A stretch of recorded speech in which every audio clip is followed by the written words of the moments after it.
რა ხდება მაშინ, როდესაც მინდა რომ მრავალი პირობა დავაკმაყოფილო? ამ შემთხვევაში ჩვენ უკვე გვაქვს ის მექანიზმი, რომლითაც მრავალი პირობის დაკმაყოფილება შეგვიძლია. მაგალითად, ერთხელ თუ დავწერეთ x-ისა და y-ის შესახებ შედარების if ბლოკი, მეორეჯერაც ხომ შეგვიძლია დავწეროთ x-ი ნაკლებია y-ზე. თუ მეტობას ვამოწმებდით, ახლა ნაკლებობაც შეგვიძლია შევამოწმოთ, ხო?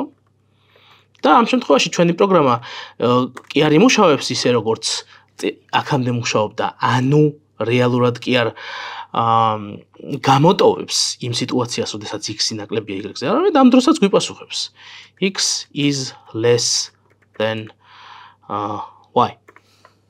Okay? ანუ ამ გზით უკვე ვფარავთ როგორც მეტობას, ისე ნაკლებობას.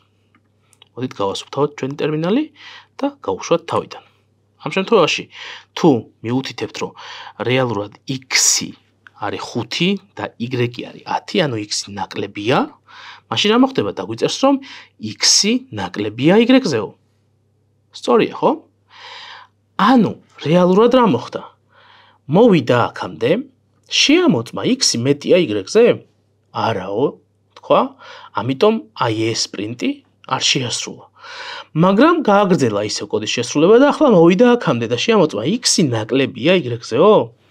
კიო, და ამ შემთხვევაში დაგვიწერა რომ x-ი ნაკლებია y-ზე. მაგრამ მოდით ვნახოთ, კიდევ ერთი შემთხვევა გვაქვს, რომელიც არ გაგვითვალისწინებია. რა ხდება მაშინ, როდესაც x-ი და y-ი ტოლია? ისევ არაფერი, ხო? ანუ რა შეგვიძლია გავაკეთოთ? შეგვიძლია ავიღოთ ისევ ჩვენი x-ი და y-ი და შევამოწმოთ ამ შემთხვევაში ტოლობაზე. Ups.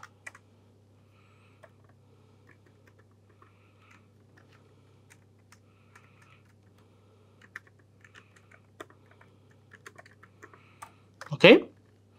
უკვე ამ შემთხვევაში რეალურად ვამოწმებთ როგორც მეტობას, ისე ნაკლებობას და ასევე ტოლობასაც. შესაბამისად, შეგვიძლია ნახოთ ამის შედეგიც. x-ი ტოლია y-ს. მშვენიერი.